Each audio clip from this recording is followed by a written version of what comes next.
Assalamualaikum warahmatullahi wabarakatuh. Perkenalkan, nama saya Muhammad Tefensa, saya dari kelas 12 MIPA 6. Saya akan mempresentasikan bab 13, yakni naskah dan peran dalam teater kontemporer. Yang pertama saya akan menjelaskan teknik penyusunan naskah teater kontemporer. Sebuah pementasan teater yang baik akan mempersiapkan segala sesuatunya sejak awal, agar segala konsep yang diinginkan dapat ditampilkan dengan matang. Begitupun dengan salah satu unsur utama dalam pentas teater modern, yaitu naskah teater. Keberhasilan sebuah pementasan tentu juga sangat dipengaruhi oleh menarik atau tidaknya sebuah naskah yang diadaptasinya. Terampilan yang mumpuni dan dari tokoh yang menuliskan juga tentu dipertaruhkan. Naskah yang baik dan menarik tentu akan membuat banyak orang ingin terlibat di dalamnya. Kemampuan untuk menulis sebuah naskah drama yang menarik tidak semata-mata bergantung pada bakat si penulis, karena kemampuan menulis dapat dipelajari dan dilatih. Berikut merupakan proses yang dilalui ketika seorang penulis naskah akan menyusun karyanya. Saya akan menjelaskan proses yang dilalui ketika seorang penulis naskah akan menyusun karyanya. Yang pertama yaitu menentukan tema. Berdasarkan gagasan yang akan diceritakan oleh penulis naskah tersebut kepada khalayak penikmat pementasan, tema yang terdapat dalam naskah akan menentukan alur penceritaan dari awal hingga akhir, tentu dengan bimbingan kreativitas dari penulis naskah itu sendiri. Nah, yang kedua, memberikan gambaran tentang permasalahan yang akan diangkat dalam cerita. Gambaran permasalahan tersebut akan dikembangkan menjadi konflik di dalam naskah. Yang keempat, membuat sinopsis atas naskah yang telah dibuat. Dalam hal ini yang dimaksud dengan sinopsis adalah pengambilan alur cerita dalam naskah secara menyeluruh dari awal hingga akhir. Sinopsis berguna dalam membatasi pengembangan penulisan naskah sehingga lebih terarah dan tak berkembang secara acak. Dan yang keempat, menyusun kerangka cerita yang akan ditampilkan dalam naskah, yang terdiri dari paparan, rangsangan, gawatan, tikaian, dan rumitan. Berikut saya akan menjelaskan yang saya sebut tadi, yaitu yang pertama, paparan. Paparan adalah alur peristiwa dalam cerita naskah yang secara tak langsung juga memberikan penjelasan tentang karakter-karakter yang terdapat dalam cerita. Nah, yang kedua, rangsangan. Rangsangan ialah tahap yang muncul dalam naskah ketika digambarkan adegan-adegan yang diarahkan pada konflik. Yang ketiga, gawatan. Gawatan merupakan adegan yang menggambarkan suatu permasalahan yang menuntun pada keterbukaan konflik. Yang keempat, tikaian merupakan adegan yang menggambarkan bahwa penceritaan telah sampai pada tahap konflik terbuka antara karakter-karakter yang terdapat di dalam naskah. Dan yang terakhir, yang kelima, rumitan merupakan adegan yang jelas menggambarkan bahwa konflik yang diceritakan dalam naskah telah menjadi besar dan semakin rumit sehingga sulit untuk diselesaikan. Nah, yang kelima untuk proses yang dilalui ketika seorang penulis naskah akan menyusun karyanya, yaitu yang kelima, menentukan karakter protagonis dalam cerita. Selanjutnya, karakter ini akan menuntun para penonton pementasan. Proses ini tidak mudah, diperlukan kepekaan yang tinggi dari penulis naskah tentang respon orang lain dalam terselesaikan masalah, serta kreativitas yang dimiliki penulis naskah untuk menjadikan alur penyelesaian konflik sebagai alur yang logis, tak dipaksakan dan terkesan tergesa-gesa.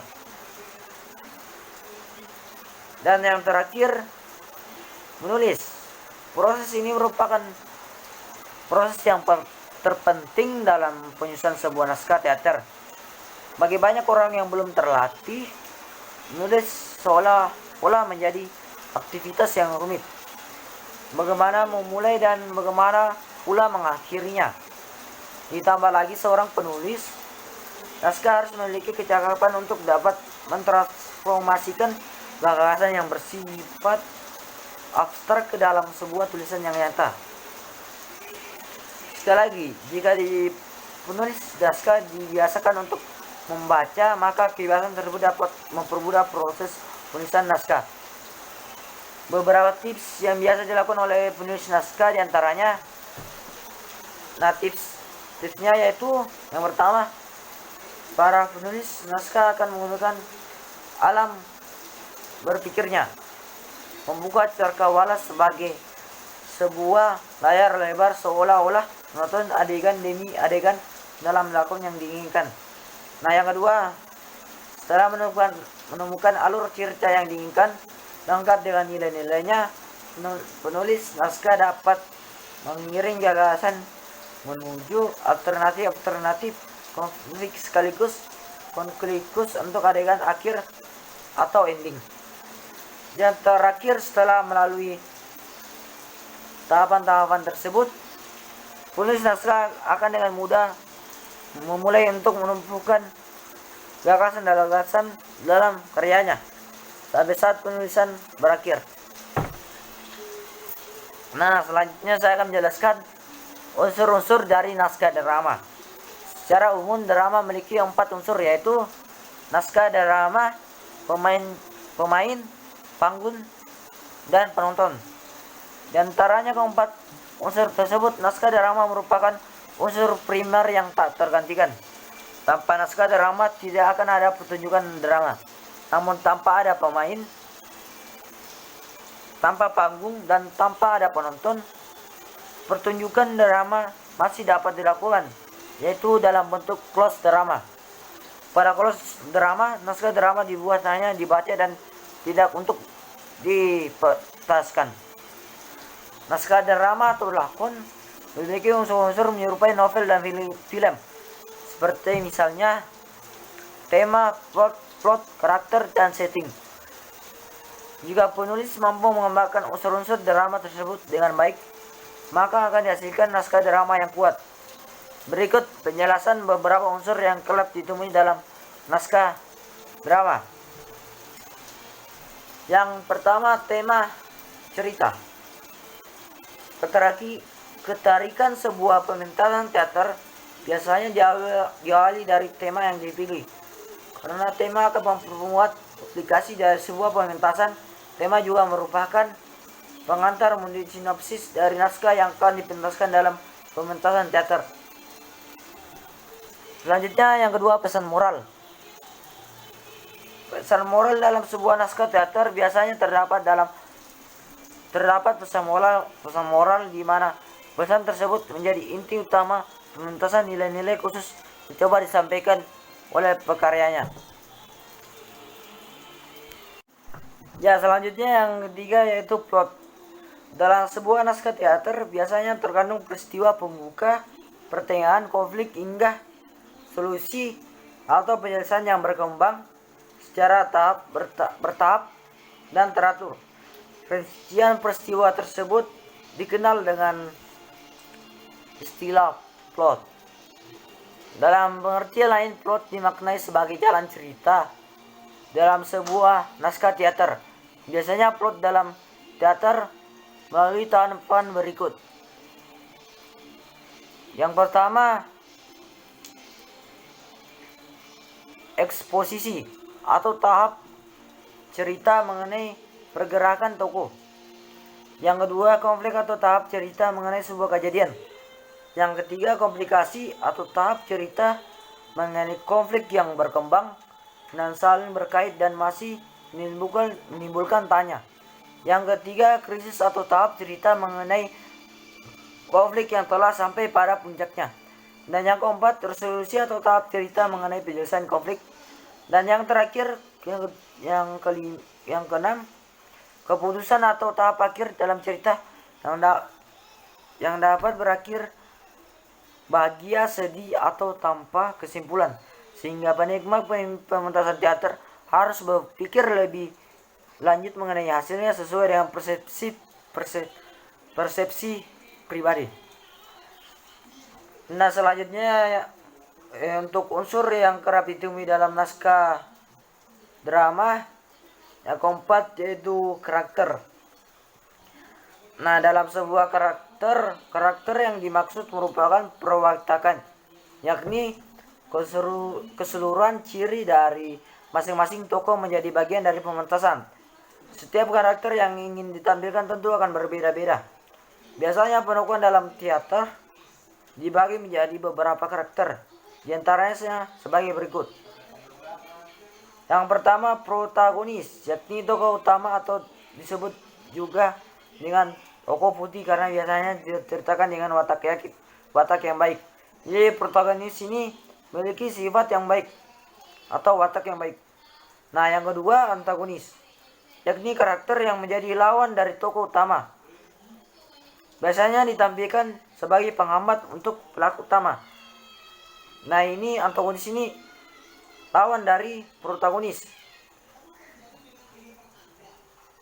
Nah, yang ketiga, deuteragonis, yakni tokoh yang berpihak kepada tokoh utama. Peran deuteragonis dalam pementasan teater biasanya dimunculkan untuk mendorong tokoh utama dalam menjalankan maksudnya. Terkadang tokoh ini banyak ditampilkan dalam adegan memberi saran atau nasihat kepada tokoh utama, atau bisa kurang lebih tokoh pembantu dalam peran protagonis. Nah, yang keempat, foil, yakni tokoh yang berpihak kepada tokoh antagonis. Biasanya tokoh ini membantu tokoh antagonis tersebut dalam menghambat maksud tokoh utama. Nah, foil ini temannya antagonis. Sama-sama wataknya buruk. Nah, yang kelima, tetragonis, yakni tokoh yang tak memihak kepada salah satu tokoh. Ia bersifat netral. Nah, netral itu tidak memihak antara pihak protagonis dan antagonis.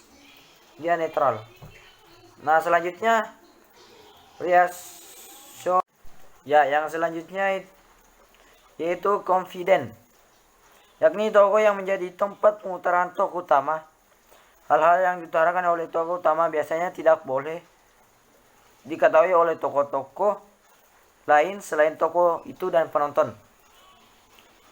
Selanjutnya raisonier, yakni tokoh yang menjadi corong bicara antara pekerja kepada penikmat seni teater. Dan yang terakhir, utility adalah tokoh pembantu baik dari kelompok hitam atau putih. Dalam dunia perwayangan misalnya, karakter ini biasanya disebut goro-goro. Nah, selanjutnya saya akan menjelaskan unsur yang kerap ditemui dalam naskah drama yang kelima, yaitu dialog. Nah, jalan cerita dan karakter dalam pementasan teater akan diperkuat dengan dialog dan pola tubuh yang dilakukan oleh masing-masing pemain, sehingga dialog yang dilakukan harus mendukung karakter tokoh yang diperankan dan dapat menghidupkan plot. Selanjutnya yang keenam, setting atau latar. Setting atau latar merupakan tempat, waktu, dan suasana yang dipilih untuk menampilkan suatu adegan. Setting yang dikerjakan harus bisa menggambarkan situasi saat sebuah adegan dimainkan. Di ruangan tamu, misal di ruang tamu, di rumah sakit, di tepi sungai, di gunung, di sekolah, dan di lainnya. Penentasan panggung harus dapat mengesankan waktu, misal zaman dahulu, zaman sekarang, tengah hari, senja, atau dini hari. Demikian pula unsur panggung harus diupayakan bisa menggambarkan suasana hati yang ingin ditampilkan. Semisal gembira, berkabung, hiruk-pikuk, sepi, mencengkam, atau suasana lain. Semua itu diwujudkan dengan penataan panggung dan peralatan yang ada. Nah, yang terakhir, yang ketujuh, dalam unsur yang kerap ditemui dalam naskah drama, yaitu interpretasi. Apa yang dipertontonkan cerita harus logis dan harus terasa wajar. Maka dengan kata lain bahwa karya yang dipentaskan harus diupayakan agar mirip dengan kehidupan yang nyata. Dalam sebuah usaha menyusun naskah, kreativitas pekarya harus selalu dipacu untuk meningkatkan kreativitas. Seorang pekarya harus mau untuk meningkatkan pengetahuan, keterampilan, dan telah sikap dari lingkungan sosial di sekitarnya. Selain itu, pekarya juga harus menguasai pengolahan tubuh, suara, dan pikiran. Demi kesempurnaan penyusunan sebuah naskah penentasan teater, pekarya telah untuk melakukan beberapa riset terkait dengan pemerasan yang coba ditampilkan saat pementasan teater. Terlebih mengenai kebutuhan bahwa dalam teater kontemporer akan ditonjolkan sisi kritis yang cukup kuat, yang tentu dapat disandingkan dengan data atau fakta yang didapatkan melalui riset. Nah, sekian dari saya. Wassalamualaikum warahmatullahi wabarakatuh.